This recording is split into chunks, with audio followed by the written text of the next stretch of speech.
ప్రభువైన యేసుక్రీస్తు నామములో ఈ కార్యక్రమాలు వీక్షిస్తున్న మీ అందరికీ హృదయపూర్వకమైన వందనాలు తెలియజేస్తున్నాం. పరిశుద్ధ గ్రంథములో నుండి మొదటి సమూయేలు గ్రంథము 2వ అధ్యాయము 30వ వచనాన్ని చదువుతున్నాం.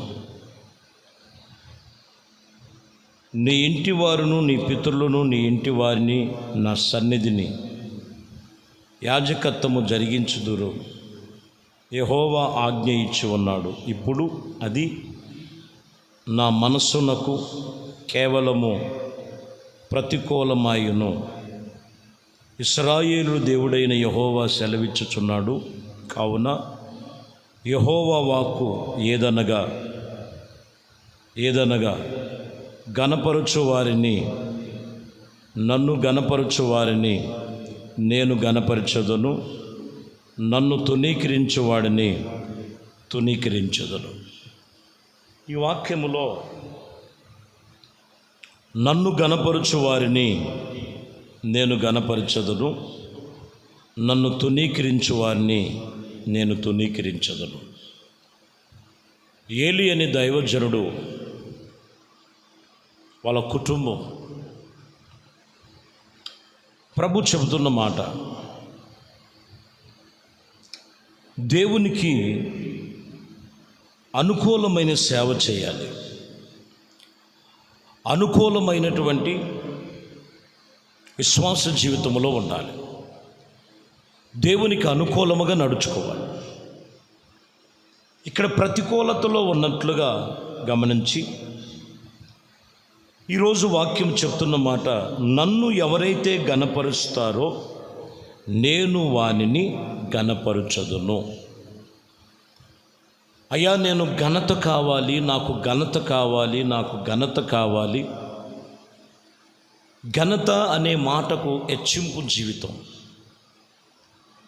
ఒక వ్యక్తి ఎప్పుడు హెచ్చించబడతాడు, ఎప్పుడు ఘనత పొందుతాడంటే ఖచ్చితంగా దేవునికి అనుకూలమైన విశ్వాసములో ఉండాలి, దేవునికి అనుకూలమైన పరిచర్యగా ఉండాలి, దేవునికి అనుకూలమైనటువంటి పరిచర్య చేసేవారై ఉండాలి.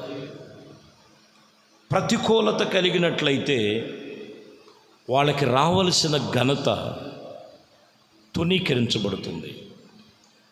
మరి నువ్వు దేవుని సన్నిధిలో ఘనత పొందాలంటే ఆయన నీకు అప్పగించిన విశ్వాస జీవితమే కానీ, సేవ చేసే పరిచర్య కానీ, దేవునికి అనుకూలమైనటువంటి సేవ చేయాలి. అంటే నన్ను గణపరచడం అంటే దేవుడు వాక్యమున మీదే కట్టుకోవాలి, దేవుడు వాక్యానుసారంగా నడుచుకోవాలని లేఖనాలు సెలవిస్తున్నాయి. సంఖ్యాకాండం 24వ అధ్యాయము 11వ వచనములో మనం చదువుతున్నాం. నేను నిన్ను మిక్కిలి గణపరచదను చెప్పెను గనుక యెహోవా నీవు ఘనత పొందకుండినట్లు ఆటంకపరచుచున్నాను అని ఇక్కడ చెప్తున్నమాట. ఘనత రావటానికి గల కారణము ఒకటి, దైవ నిర్ణయము చొప్పునే దైవ సన్నిధిలో దేవుడు చెప్పిన ఆయన చిత్తము చొప్పునే నడుచుకోవాలి. దేవునికి విరోధముగా చేసినట్లయితే ఘనతకు పొందుకోకుండా ఆటంకాలు కలిగే పరిస్థితులు కొన్ని ఉన్నాయి. ఏది నీకు ఆటంకముగా ఉందో, ప్రార్థన చేసే విషయములో, ఆత్మీయతలో ఎదిగే విషయములో, సంఘములో ఎదిగే విషయములో, దేవునికి లోబడి దేవునికి అనుకూలమైనటువంటి రీతిగా నడుచుకునే విషయంలో ఎక్కడ ప్రతికూలతలు వస్తున్నాయో ఒకసారి గమనించాలి. ఇక్కడ కూడా చెప్తున్న మాట, నేను నిన్ను మిక్కిలి గణపరుస్తాను, గొప్పగా గణపరుస్తాను. అయితే మొదటిగా ఆటంకాలు ఏమున్నాయో ఆటంకాలు తీసేసుకో.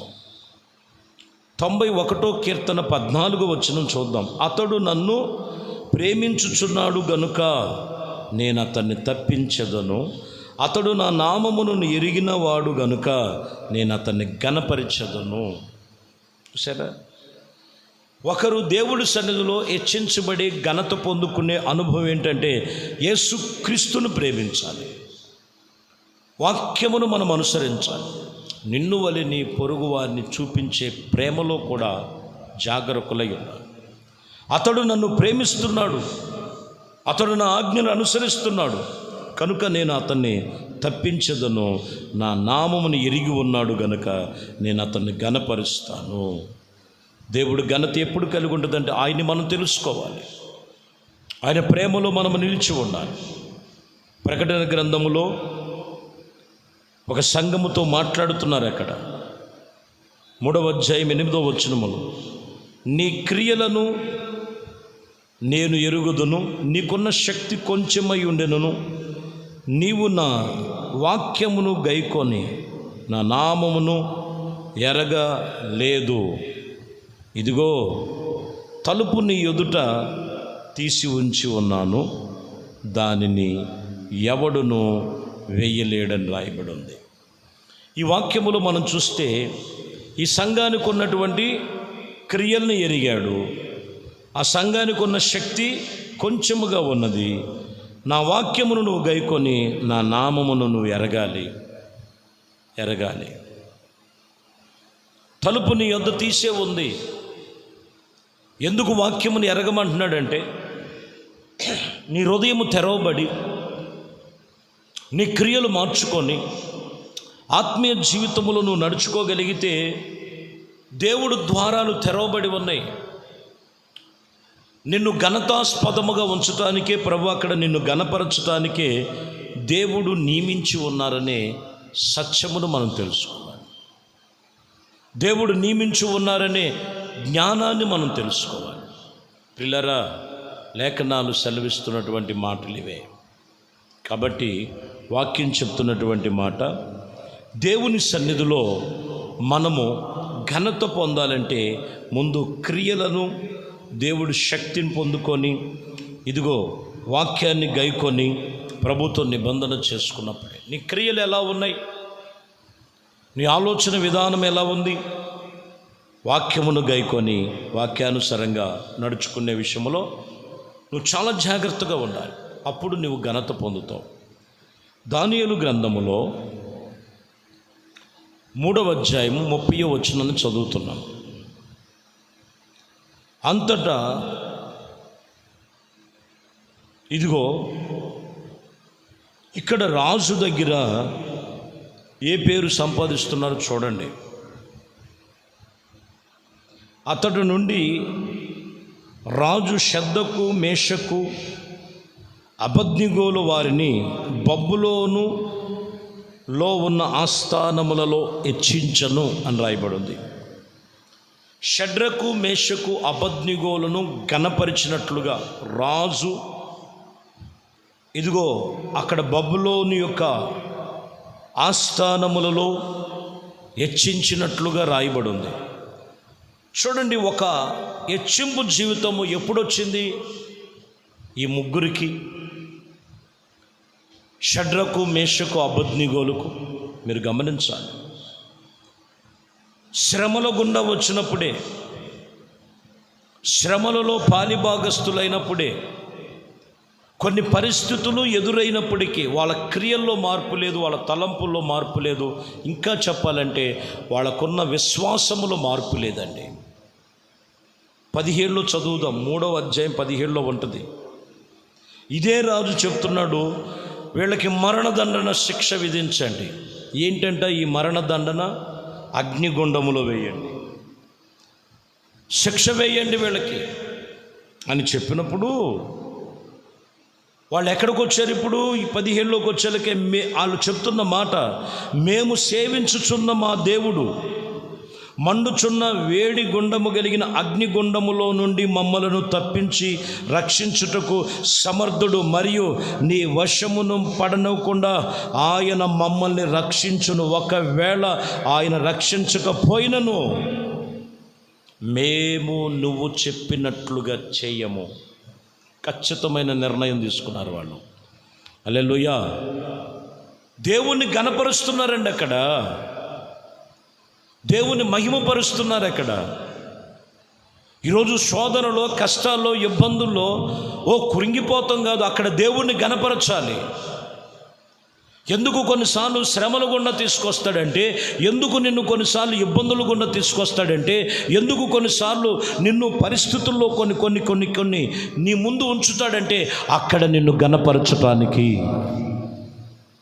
ఘనత పొందుకోవాలంటే ఇక్కడ శ్రమలలో యేసుక్రీస్తును ఆయన్ని మహిమపరిచారు, ఆయన్ని ఘనపరిచారు. అందుకే ఇక్కడ ఇదిగో ఈ వ్యక్తి చెప్తున్నాడు, రాజు చెప్తున్నాడు, నెబుకద్నెజరు చెప్తున్నాడు, ఇదిగో బబులోను ఆస్థానములో హెచ్చించబడ్డారు వీళ్ళ ముగ్గురు. షడ్రకు, మేషకు, అబద్నిగో దేవుడే నిజమైన దేవుడు అని చెప్పారు. ఇది పొందుకొనటానికి, ఇంత ఘనత రావటానికి శ్రమలలో దేవుణ్ణి ఘనపరిచారు, దేవుణ్ణి ఘనపరిచారు. విలాపి వాక్యములో మనం చూస్తే మొదటి అధ్యాయములో మొదటి వచనములో ఉంటుంది, జన ఆరంభమైన పట్టణము ఎట్ట ఏకాకి అయి దుఃఖాకాంతమై ఉన్నదో అది విధవరాలు వంటిదై అన్య జనులలో ఘనతకెక్కవలసినటువంటిది ఏమైపోయిందంట? ఘనహీనమైపోయింది. అన్య జనులలో ఘనతకు ఎక్కవలసినటువంటి ఈ పట్టణము, ఈ పరిస్థితి ఏకాకి అయిపోయినట్లుగా రాయబడి ఉంది. కారణం వాళ్ళు చెప్తున్నారు, అయ్యా ఒకప్పుడు మా హృదయములో సంతోషము నాట్య గానాలు చేసేవి, మా నాట్యము దుఃఖముగా మారిపోయింది,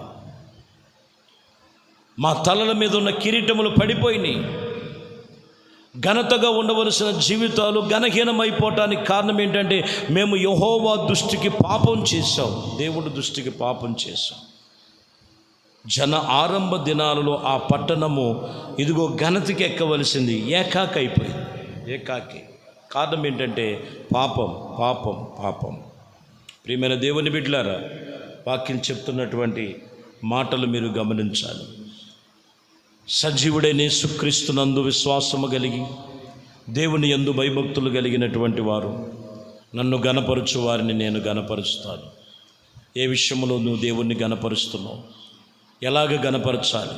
ఒకటి చెప్పినటువంటి మాటల్లో మీరు దేవుణ్ణి ఘనపరచు వారైనట్లయితే దేవుని వాక్యమును మనము ఆజ్ఞలను గైకొనాలి. రెండవది, దేవుణ్ణి ప్రేమించి దేవుడి చిత్తం ఏంటో తెలుసుకోవాలి. మూడో వాక్యములో నీ క్రియలు, నీ ఆలోచన వాక్యానుసారంగా మలుచుకోవాలి. నాలుగోది, నీకు ఘనత కావాలంటే శ్రమలలో, నిందలలో, అవమానాలలో దేవుణ్ణి ఘనపరిచినట్లు షడ్రకు, మేషకు, అబద్నిగోలను మనం చూసాం. అందుకని ఆ ప్రాంతంలో గొప్పగా వారిని దేవుడు హెచ్చించాడు. నువ్వు హెచ్చించు జీవితం కలిగి ఉండాలంటే శ్రమలలో కుంగిపోవటం కాదు, బలహీనమైపోవటం కాదు, దేవుడు నిన్ను అన్ని విషయాల్లో ఘనతాస్పదముగా ఉండినట్లు ఆయన కృప మనకు తోడై నడిపించునుగాక. ప్రార్థన చేద్దాం. పరిశుద్ధుడా, ప్రేమ స్వరూపి, దయగలిగిన మా ప్రభువా, మీ ఘనమైన శ్రేష్టమైన నామమును బట్టి మీకు వందనాలు, స్తుతులు, స్తోత్రాలు. ఈ ఉదయకాలమునైనా నన్ను ఘనపరచు వారిని నేను ఘనపరుస్తానని చెప్తున్నాం ప్రభువా.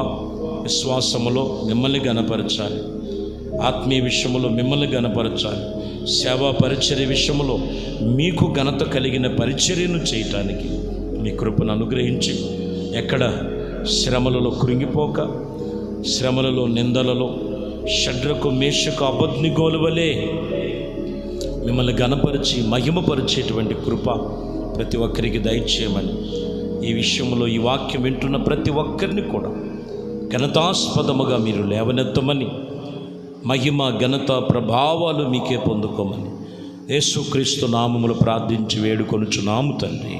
ఆమేన్. ప్రభు మిమ్మల్ని దీవించి ఆశీర్వదించునుగాక. ఆమేన్.